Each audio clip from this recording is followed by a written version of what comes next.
యెహెజ్కేలు గ్రంథము 41వ అధ్యాయం. తరువాత అతడు నన్ను ఆలయమునకు తోడుకొని వచ్చి దాని స్తంభములను కొలిచెను. ఇరుప్రక్కల అవి 6 మూరలాయెను. ఇది గుడారపు వెడల్పు. వాకిలి వెడల్పు 10 మూరలు. తలుపు ఇరుప్రక్కల 5 మూరలు. దాని నిడివిని కొలవగా 40 మూరలు. దాని వెడల్పు 20 మూరలు. అతడు లోపలికి పోయి వాకిలి స్తంభమును కొలువగా 2 మూరలాయెను. వాకిలి 6 మూరలు, వెడల్పు 7 మూరలు. ఇది అతి పరిశుద్ధ స్థలమని చెప్పి దాని నిడివిని కొలువగా 20 మూరలను. ఆలయమునకును దానికిని మధ్య వెడల్పు 20 మూరలు నాయెను. తరువాత అతడు మందిరపు గోడను కొలువగా 6 మూరలాయెను. మందిరపు ప్రక్కలనున్న మేడ గదులను కొలువగా 4 మూరలాయెను. ఈ మేడ గదులు 3 అంతస్తులు గలవి. ఈలాగున 30 గదులుండెను. ఇవి మేడగదుల చోటున మందిరమునకు చుట్టూ కట్టబడిన గోడతో కలిసియుండెను. ఇవి మందిరపు గోడను ఆనుకొనియున్నట్టుండి ఆనుకొనకయుండెను. ఆ గోడ మేడగదులకు ఎక్కిన కొలది అవి మరి వెడల్పుగా పెరిగెను. పైకెక్కిన కొలది మందిరము చుట్టూనున్న ఈ మేడగదుల అంతస్తులు మరి వెడల్పగుచుండెను. గనుక మందిరపు పైభాగము మరి వెడల్పుగా ఉండెను. పైకెక్కిన కొలది అంతస్తులు మరి వెడల్పుగా ఉండెను. మరియు నేను చూడగా మందిరము చుట్టూనున్న నేలకట్టు ఎత్తుగా కనబడెను. ఎలయనగా ఆ మేడగదులకు 6 పెద్ద మూరలు గల పునాదియుండెను. మేడగదులకు బయటనున్న గోడ 5 మూరల వెడల్పు.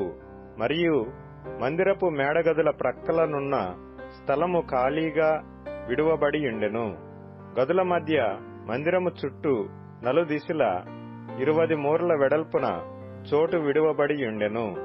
మేడగదుల వాకిండ్లు ఖాళీగానున్న స్థలము తట్టు ఉండెను.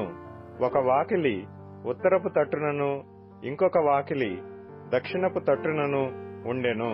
స్థలము చుట్టూ 5 మూరల వెడల్పుండెను. ప్రత్యేకింపబడిన చోటుకెదురుగానున్న కట్టడము పడమటి తట్టు 70 మూరల వెడల్పు. దాని గోడ 5 మూరల వెడల్పు. గోడ నిడివి 90 మూరలు. మందిరము యొక్క నిడివిని అతడు కొలువగా 100 మూరలాయెను.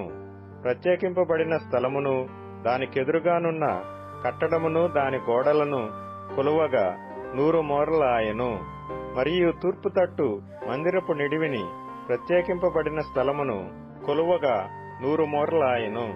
ఈలాగున మందిరపు వెనుకటి భాగమున ప్రత్యేకింపబడిన స్థలమునకెదురుగానున్న కట్టడమును దాని ఇరుప్రక్కలనున్న వసారాలను కొలువగా 100 మూరలాయెను.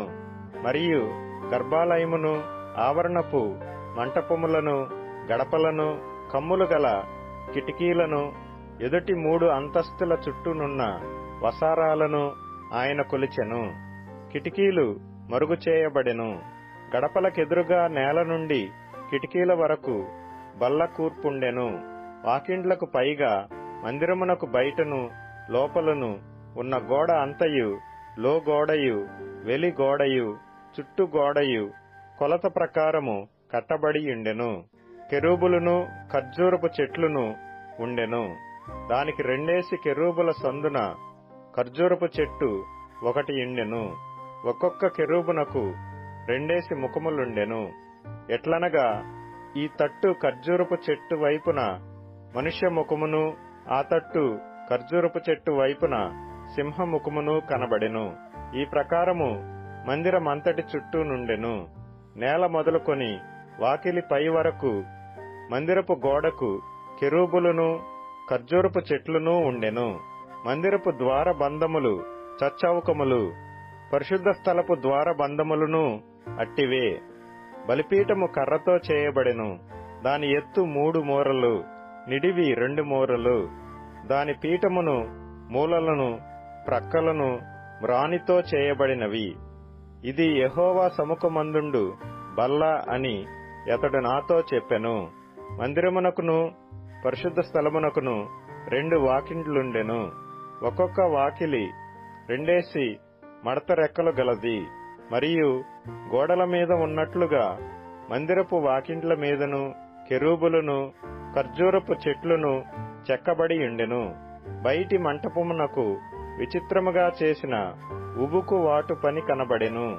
మరియు మంటపమునకును ఇరుప్రక్కల గోడలకును మందిరపు మేడగదులకును వరపాలకులకును ఇరుప్రక్కల కమ్ములు వేసిన కిటికీలను ఖర్జూరపు చెట్లను పోలిన అలంకారమును ఉండెను.